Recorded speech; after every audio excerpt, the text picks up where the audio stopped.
Numerical example solution आपके चल रहे थे, इसी क्रम में आपका नेक्स्ट क्वेश्चन है। इस क्वेश्चन में वे कहते हैं संलग्न चित्र में एक समान वैद्युत क्षेत्र E vector equal to 300 newton प्रति कूलम जो दे रखा है उसको लिखेंगे। E वेक्टर इन्होंने इस क्वेश्चन में दे रखा है 300 न्यूटन प्रति कूलम, और वो आगे क्या कह रहे हैं इसमें एक्स अक्ष की ऋणात्मक दिशाओं में है। एक्स अक्ष की ऋणात्मक दिशाओं में है। अब देखिए जो आपकी वैद्युत क्षेत्र की तीव्रता है, एक्स अक्ष तो आगे की तरफ है, जैसा कि मैंने चित्र में दर्शा रखा है पहले से ही, क्योंकि समय बचेगा इससे चित्र अगर मैंने पहले बना लिया तो। अब एक्स अक्ष तो सामने की तरफ है और ये प्रश्न में कह रहे हैं कि वैद्युत क्षेत्र की तीव्रता की जो दिशा है वो एक्स अक्ष की ऋणात्मक दिशा में है, यानी पीछे की तरफ है। तो तीर के चिन्ह से जो दिशाएं दर्शाएंगे वो इस तरह से एक्स अक्ष के अपोजिट दर्शाएंगे, क्योंकि एक्स अक्ष की तरफ जितनी भी दिशाएं चलेंगी वो धनात्मक दिशा रहेंगी। कैसी? धनात्मक दिशा रहेंगी, और इसके अपोजिट जो हम चलेंगे वो ऋणात्मक दिशाएं रहेंगी। तो प्रश्न में यही कहा गया था कि जो वैद्युत क्षेत्र की तीव्रता है वो एक्स अक्ष की ऋणात्मक दिशा में है, जैसा कि चित्र में दर्शाया है। बिंदुओं ए, बी व सी के एक्स तथा वाई निर्देशांक मीटर में है। अब देखिए सारी वैल्यू मीटर में दे रखी है, तो किसी भी निर्देशांक के साथ में कोई छेड़छाड़ नहीं करेंगे। जैसे वैल्यू रखी है वैसे ही हम कैलकुलेशन इनके माध्यम से कर लेंगे। आगे वो कहते हैं चित्र में दिए हैं विभवांतर VBA, VCB व VCA ज्ञात कीजिए, यानी तीनों बिंदुओं पर विभवांतर ये पूछते हैं, या तीनों बिंदुओं के विभव का अंतर ये पूछते हैं। तो निर्देशांक तो लिखे हुए हैं आपके सामने। बिंदु A के निर्देशांक है 4, 1, बिंदु B के निर्देशांक है 4, 4 और बिंदु C के निर्देशांक है -3 और 4। तो सबसे पहले हम बताएंगे यहाँ पर VBA, पहले खंड में VBA की वैल्यू हमको फाइंड करनी है। तो ध्यान देंगे VBA, बिंदु B ऊपर है, बिंदु A नीचे है, दोनों की डिस्टेंस बिल्कुल बराबर है। इसका मतलब ये होगा कि बिंदु B पर विभव और बिंदु A पर विभव बिल्कुल बराबर है। बिंदु A पर विभव और बिंदु B पर विभव बिल्कुल बराबर है। क्यों है? क्योंकि बिंदु A के जो निर्देशांक है वो 4, 4 है, बिंदु B के निर्देशांक 4 और 1 है। तो 4 यहाँ पे भी आ रहा है, यहाँ पे भी आ रहा है, यानी एक्स अक्ष की जो वैल्यू है वो 4, 4 है। बिंदु A पर विभव और बिंदु B पर विभव बिल्कुल बराबर होगा, जिसके कारण यदि आप दोनों बिंदुओं के बीच में विभवांतर ज्ञात करेंगे, VBA की वैल्यू फाइंड करेंगे, तो कितना हो जाएगा? वो 0 हो जाएगा।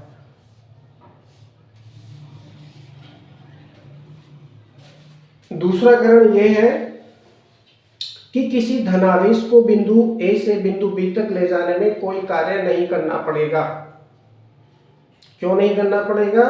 क्योंकि आवेश वैद्युत क्षेत्र के लंबवत चलेगा। आवेश कैसे चलेगा? वैद्युत क्षेत्र के लंबवत चलेगा। अतः बिंदु A व B एक ही विभव पर है। बिंदु A व B एक ही विभव पर है, क्योंकि इनकी डिस्टेंस बिल्कुल बराबर है एक्स अक्ष के सापेक्ष। अब वाई अक्ष के निर्देशांक देखेंगे भाई, दो निर्देशांक में क्या होता है? पहला होता है भुज और दूसरा होता है कोटि। भुज कोटि, यहाँ पे क्या है? भुज एक्स अक्ष को मान सकते हैं, कोटि वाई अक्ष को मान सकते हैं। तो केवल एक्स अक्ष की ही दिशा में हम लोग कैलकुलेशन करेंगे। वाई अक्ष की जो दिशा है यहाँ पर 4 और 1 निर्देशांक ये तो क्या अलग आपको दिखाई दे रहे होंगे, इनसे मतलब नहीं है, क्योंकि एक्स अक्ष में ही पूछा है तो एक्स अक्ष वाली ही वैल्यू हम यहाँ प्रयोग करेंगे। तो पहले में भुज यहाँ पे भी 4 है और यहाँ पे भी 4 है, तो भुज 4, 4 होने के कारण वैद्युत विभव दोनों बिंदुओं पर बराबर होंगे, जिसके कारण विभवांतर यदि आप फाइंड करेंगे दोनों बिंदुओं पर तो क्या हो जाएगा? वो 0 हो जाएगा। सीधी सी बात है। नेक्स्ट पूछते हैं ये VCB, VCB,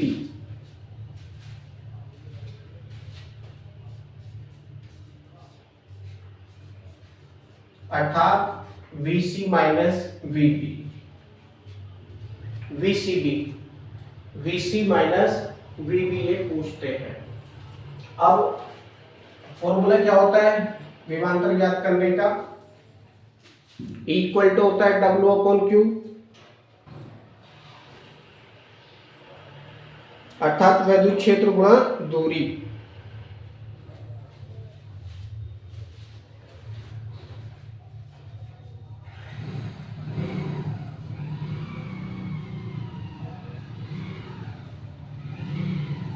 वैद्युत क्षेत्र की तीव्रता गुणा दूरी, ये फॉर्मूला हो जाएगा किसकी वैल्यू फाइंड करने के लिए? विभव की वैल्यू फाइंड करने के लिए। क्योंकि V इक्वल टू होता है E into R according to formula, और ये ऋणात्मक दिशा में है तो E vector equal to -300 newton प्रति कूलम, माइनस का चिन्ह लगाकर आप इसको दर्शाएंगे। वैद्युत क्षेत्र की तीव्रता कितनी है? -300 है, -300, और डिस्टेंस कितनी हो रही है? बिंदु B से C तक की जो डिस्टेंस है वो कितनी हो रही है? अब देखिए y x की जो निर्देशांक है वो कितने? 4 4, यहाँ भी 4 और यहाँ भी 4, तो एक काम के नहीं। अब बिंदु C पर जो x अक्ष के निर्देशांक है -3 और 4 है, लेकिन डिस्टेंस फाइंड कर रहे हैं, तो डिस्टेंस फाइंड करते समय 4 में 3 ऐड हो जाएगा, 4 और 3 कितना हो जाएगा? यहाँ पर 7 हो जाएगा, 7। अब देखिए कितना हो जाएगा? 3 सत्ते 21, यानी 2100 वोल्ट हो जाएगा। ये किसकी वैल्यू है? VCB की वैल्यू, VCB की वैल्यू, और ये वैल्यू आई है, हमने कैलकुलेट की है। धनावेश को बिंदु B से C तक ले जाने में वैद्युत क्षेत्र द्वारा कार्य किया जाएगा। वैद्युत क्षेत्र के द्वारा कार्य क्यों किया जाएगा? क्योंकि जो वैद्युत क्षेत्र की दिशा है वो x अक्ष की ऋणात्मक दिशा में है, x अक्ष के पीछे वाली दिशा में है, तो आवेश जो है बिंदु B पर रखा हुआ आप मान सकते हैं, परंतु वैद्युत क्षेत्र उसको बिंदु C की तरफ ले जाने का कार्य करेगा या प्रयास करेगा। इसीलिए बिंदु B से C तक जो विभवांतर उत्पन्न होगा -2100 वोल्ट उत्पन्न होगा। नेक्स्ट पूछते हैं VCA,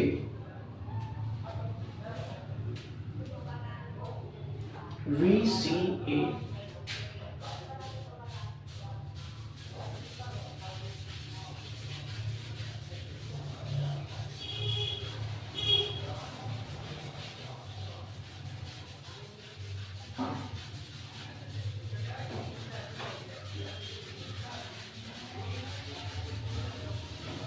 क्वेश्चन नंबर 30 पूछते हैं VCA।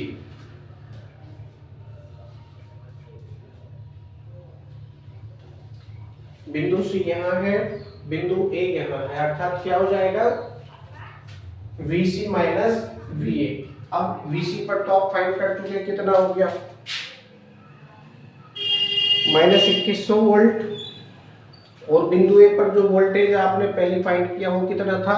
0 था, तो सीधा सीधा क्या हो जाएगा? -2100 माइनस 0 करेंगे तो -2100 वोल्ट यहाँ पर प्राप्त हो जाएगा। इसलिए VCA इक्वल टू हो जाएगा -2100 वोल्ट। डायरेक्टली भी आप इसको लिख सकते हैं।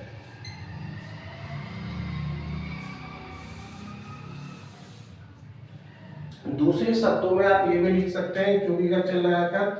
VA equal to VB, VA equal to VB, यानी बिंदु A पर विभव, बिंदु B पर विभव, A पर विभव और B पर विभव बिल्कुल बराबर बराबर है। और क्या हो जाएगा? VC equal to VC minus VA, VC minus VB, इसलिए VCA इक्वल टू हो जाएगा -2100 वोल्ट।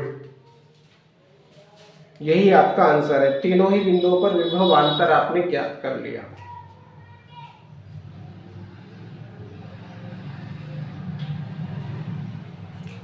Thank you. बाकी नेक्स्ट वीडियो में